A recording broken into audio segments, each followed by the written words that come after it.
Assalamualaikum warahmatullahi wabarakatuh. Berjumpa lagi dengan saya di tutorial channel.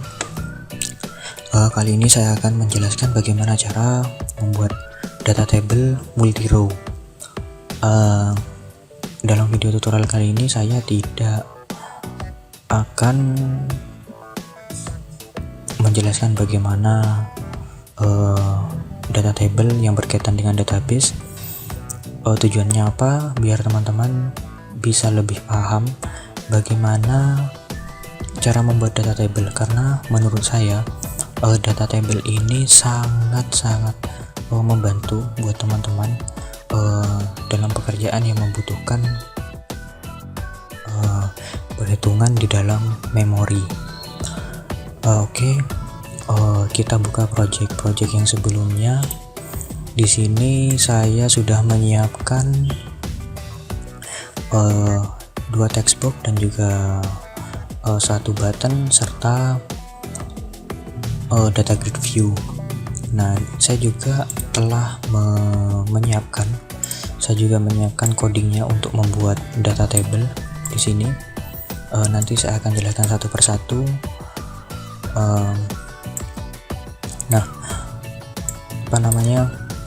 Kita kopikan dulu coding yang ada di sini. Kemudian kita klik dua kali di dalam tombol hasil ini, kita paste. Nah, seperti video yang sebelumnya, jika teman-teman melihat video saya sebelumnya, teknik ini tidak jauh berbeda, namun ada beberapa tambahan tambahan coding untuk maksud saya agar data table ini bisa menjadi data table yang multi row. Karena apa? Pada saat aplikasi dijalankan, data table yang sudah dikaitkan atau ditempelkan ke dalam sebuah data grid view itu tidak bisa digunakan kembali. Maksud saya tidak bisa diapa-apain. Jadi data table itu nanti sifatnya akan menjadi read only. Nah, bagaimana jika kita menginputkan data yang banyak ke dalam sebuah data table, kemudian akan ditampilkan lagi di dalam data grid.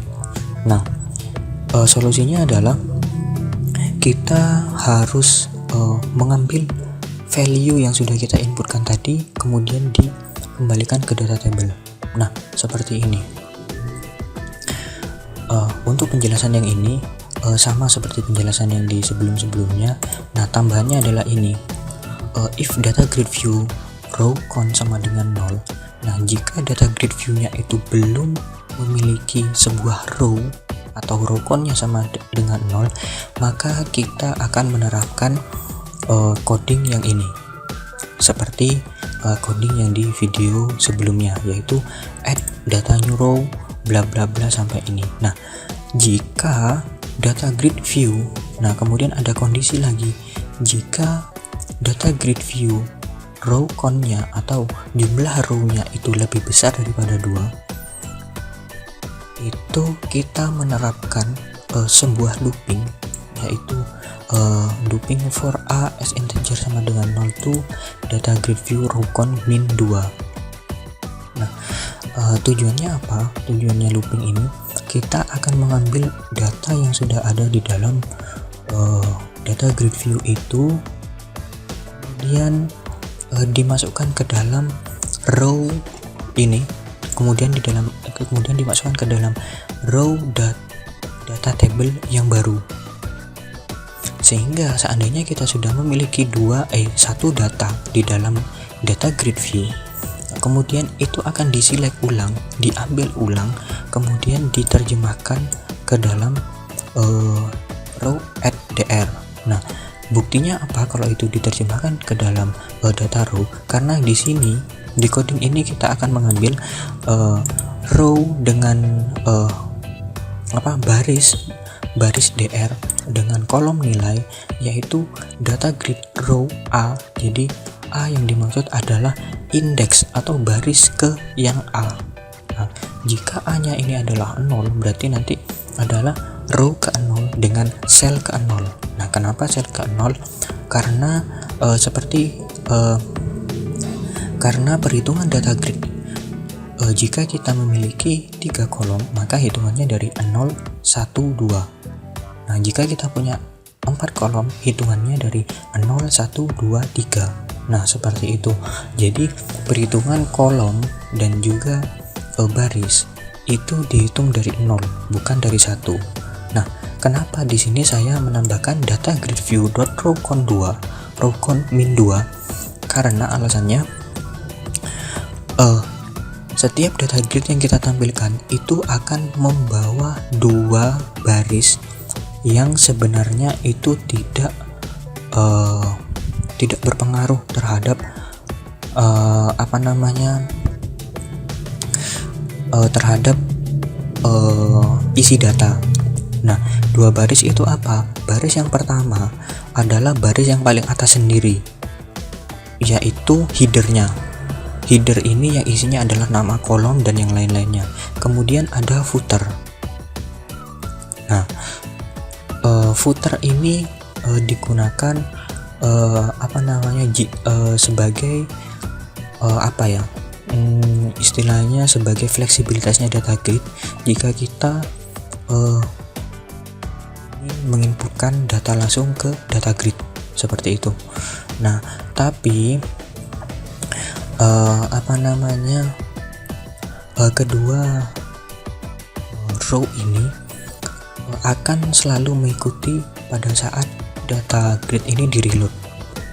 Nah, seperti itu. Jadi tujuannya min 2 adalah itu sebenarnya untuk menghilangkan header sama footernya itu. Karena apa? Pembacaan data dari data grid itu dari baris ke 0. Nah, baris ke 0 itu di mana? Baris ke 0 itu adalah di bawah header dari data grid. Seperti itu. Nah, kemudian setelah kita mendapatkan nilainya, kemudian dimasukkan di row add. Nah, data row add. Kemudian dia akan terus melooping. Dia akan terus melooping dan mengambil data yang ada di dalam data grid. Nah, setelah itu selesai dimasukkan, kemudian kita akan menambahkan 1 row lagi yang kita inputkan tadi. Seperti itu. Jadi lebih simpelnya seperti ini. Untuk coding yang ini saya akan jelaskan dengan cara merunning aplikasi ini.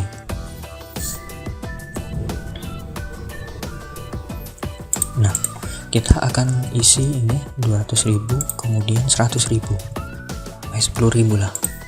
Nah, dia akan menjalankan pada saat di data grid tadi kosong, dia akan menjalankan fungsi yang ini. Nah, pada saat yang kedua, dia akan menjalankan fungsi yang di bawahnya. Kemudian kita tambahkan, seandainya 100.000, kita tambahkan klik hasil.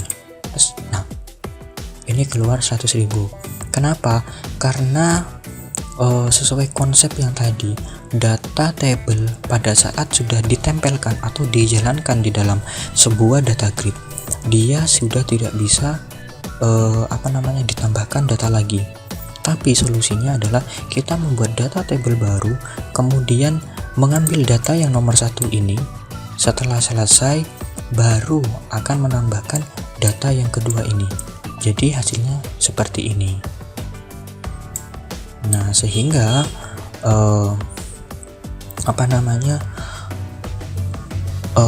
kita harus menerapkan looping data grid, kemudian menambahkan 1 inputan baru di dalam data table yang sudah kita miliki.